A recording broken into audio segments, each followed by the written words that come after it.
Hello, my friend. Welcome to Daily English Podcast. This is Walter, and I want to pause before we begin and truly recognize the gift of your attention.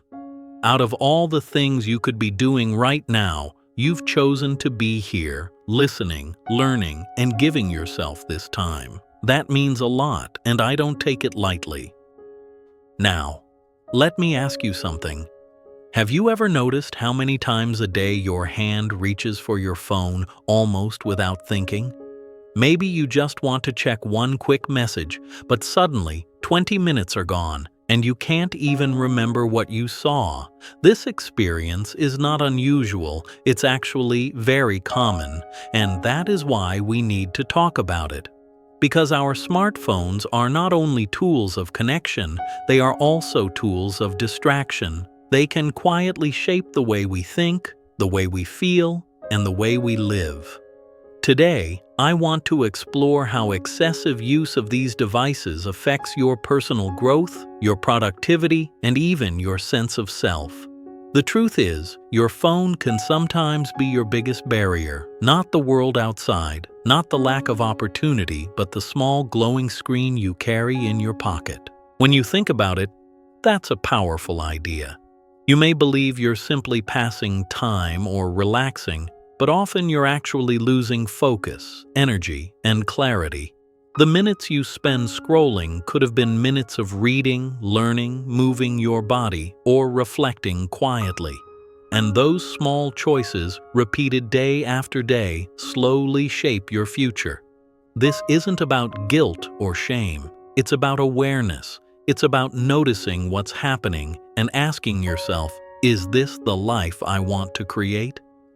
In the next parts, we'll explore why mindless scrolling makes deep focus so difficult, how passive consumption steals the place of active creation, and how social media fuels comparison that damages your confidence. And finally, I'll share 3 simple but powerful strategies to help you take back control. But first, let's look at the very heart of the problem, the way scrolling hijacks your attention. Why is it so hard to put the phone down once you start scrolling? The answer lies in attention. Your attention is like a small flame. It can shine brightly on one thing, but it's fragile and can be easily blown away. Social media platforms and endless feeds are designed to grab that flame and hold it. Each swipe gives you something new, something fast, something slightly different from before. Your brain loves novelty, so it rewards you with a quick spark of pleasure. But here's the hidden cost. Each time you switch from one post to another, your attention becomes more scattered. It's like trying to read a book while someone interrupts you every 30 seconds. You may keep reading, but your understanding grows thin and it becomes harder to stay with the deeper meaning. The same happens with your thoughts. When you scroll for a long time, your brain gets used to constant change and speed.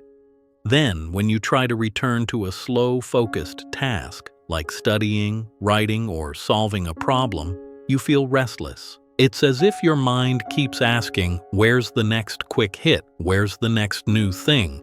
That's why you find yourself checking your phone again and again, even when you don't really need to. Over time, this habit trains your brain to avoid deep focus, and without deep focus, real growth and productivity become very difficult.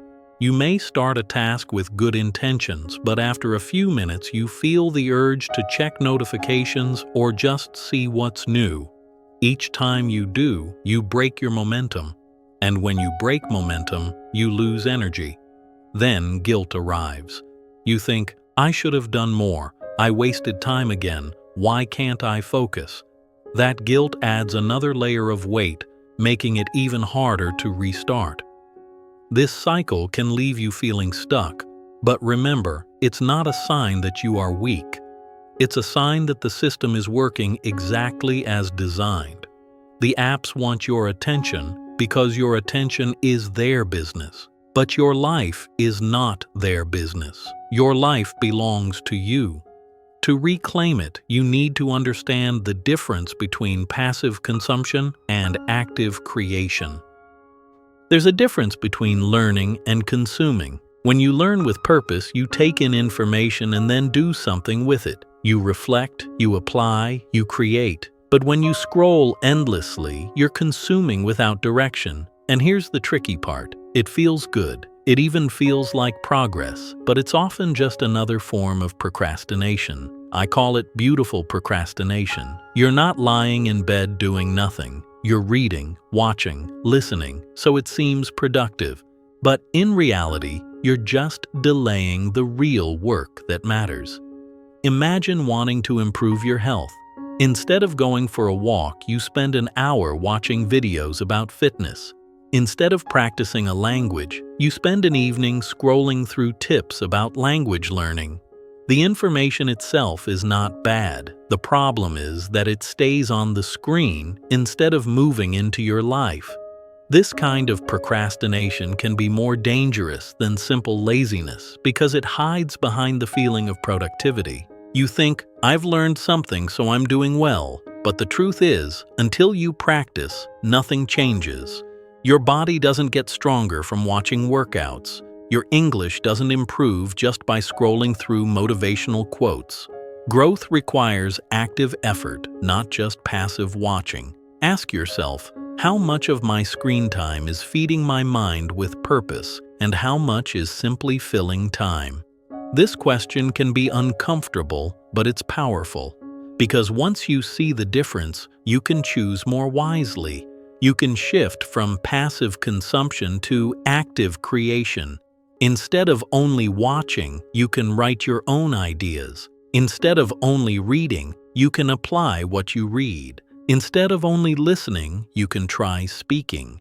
And each small act of creation builds confidence, builds skill, and brings you closer to your potential. Beautiful procrastination keeps you comfortable, but real growth lives outside that comfort. To reach it, you also need to face another hidden challenge, the cycle of comparison and validation that social media creates. Why do we so often feel worse after using social media? The answer is comparison. On these platforms, people show the best moments of their lives, the happiest trips, the proudest achievements, the most beautiful pictures. When you see this day after day, your brain begins to compare. You may not even notice it happening, but suddenly you start measuring your ordinary life against someone else's highlight reel. And usually you come out feeling smaller. Maybe you think, why am I not there yet? Why don't I look like that? Why isn't my life moving as fast? This constant comparison can quietly weaken your confidence. It tells you that you're not enough, even though deep down you know that social media is not reality. But the problem doesn't stop there. Social media also runs on validation. Every like, every comment, every new follower gives you a small hit of approval. It feels good, but it also trains you to look outward for value. You begin to ask, do others approve of me? Instead of asking, do I approve of myself? This shift is dangerous because it ties your identity to other people's reactions. And reactions online are never stable. They rise and fall, often without reason. When you build your confidence on something unstable, you end up feeling unstable too.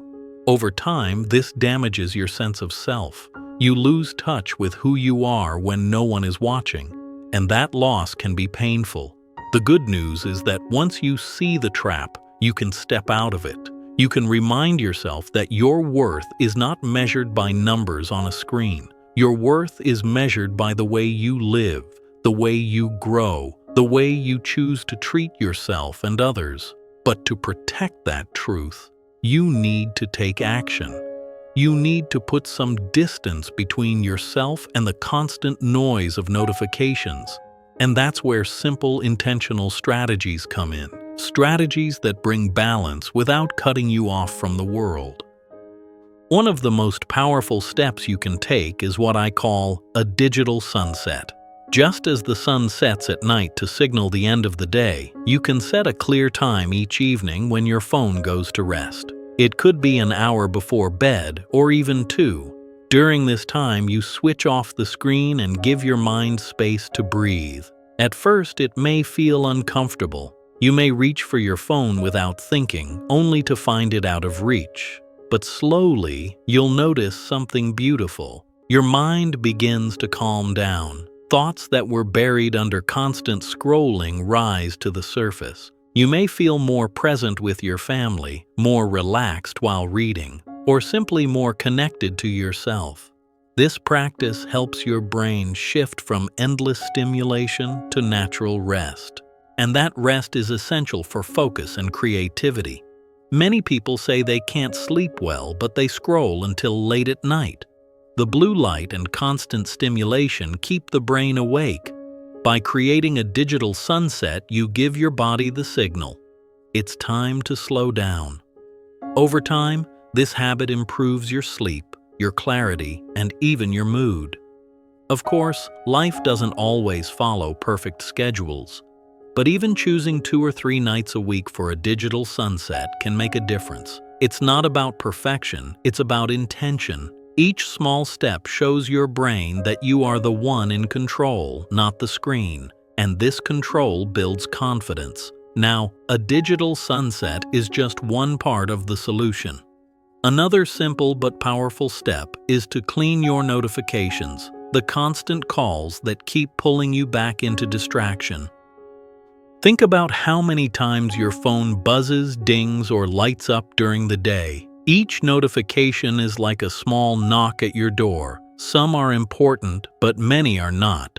And every time you answer that knock, your focus breaks. It may only take a second, but research shows that it can take many minutes to return to the same level of focus you had before.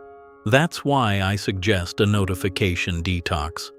Look at the apps on your phone and ask yourself, which ones truly need to reach me instantly and which ones can wait? For most people, only a few apps are urgent, maybe calls, maybe messages from close family. The rest can be silenced. When you turn off non-essential notifications, something surprising happens. Your phone becomes quiet. You no longer feel pulled every few minutes. You create space between your work and the digital world, and in that space, you rediscover deep focus. You may also feel lighter because you're no longer controlled by constant signals. At first, you might worry about missing something, but over time, you'll realize that most things are not urgent. They can wait until you decide to check. That's the key word, decide. You move from reacting to choosing, and that small shift gives you back hours of attention each week. A notification detox is simple, but it requires courage. It requires saying no to the noise. But remember, each notification you silence is a gift of time, focus, and peace to yourself. Once you practice this, the next step becomes easier, learning how to check your phone on your own schedule instead of its schedule. Instead of reaching for your phone every few minutes, try setting clear times during the day to check in. It could be 3 times, morning, afternoon, and evening. Or it could be more, depending on your needs. The key is that you choose the times instead of letting notifications choose for you. When you do this, you create a rhythm. Your mind learns that there will be a moment for updates, but not right now. That knowledge frees you to stay focused on the task in front of you. For example, if you're working, you no longer have to wonder, should I check my phone? Because you already know, I'll check at lunch. This clarity reduces the constant background noise in your mind. It gives you permission to be fully present in what you're doing. And when you finally do check in, you can do so with intention. You can read messages, respond clearly, and then put the phone away again. At first, this habit may feel strange. You may feel the urge to break your own rule, but with practice, your brain adjusts. You begin to feel calmer, more focused, and more in control, and soon you notice something powerful. Your phone no longer rules your day, you do. This practice doesn't cut you off from the world, it simply brings balance. It protects your attention from being stolen so you can invest it where it matters most. And where it matters most is not always on the screen. It's in your growth, your learning, your relationships, your sense of peace. By combining scheduled check-ins with a digital sunset and a notification detox, you create a strong foundation for mindful technology use. So, my friend, we've explored the hidden costs of excessive smartphone use. We've seen how scrolling steals your focus, how passive consumption can become beautiful procrastination, and how social media feeds comparison that weakens your confidence. We've also discovered 3 simple strategies: a digital sunset, a notification detox, and scheduled check-ins that can help you take back control. But at the heart of all this is one simple choice: presence over distraction. Every time you pick up your phone, you're making a choice. You're choosing where your attention goes, and that choice shapes your day, your mood, your future. The question is, are you choosing with awareness, or are you letting the screen choose for you? Your phone can be a powerful tool, but it should not be the master of your time. You are the one who decides how to live, how to grow, and how to spend the gift of your attention. Imagine what could happen if you redirected even a small part of your screen time into something that nourishes you. Reading a chapter of a book, writing a page in a journal, practicing a language, taking a short walk. Each of these small acts builds momentum, and momentum builds confidence, and confidence builds a life that feels meaningful. Don't wait for a perfect day to begin. Don't wait until your schedule is empty or your willpower is strong. Start now with one small step. Maybe tonight you set a digital sunset. Maybe today you turn off just one unnecessary notification. Maybe tomorrow you set clear times to check your phone. Each choice is a seed. And over time those seeds grow into habits, and those habits shape your future. Remember, your attention is precious. It is the most valuable thing you have. Guard it carefully, use it wisely, and invest it in what truly matters. Because in the end, your life is not built on the hours you scroll. It's built on the moments you choose to be fully here, fully alive, fully present.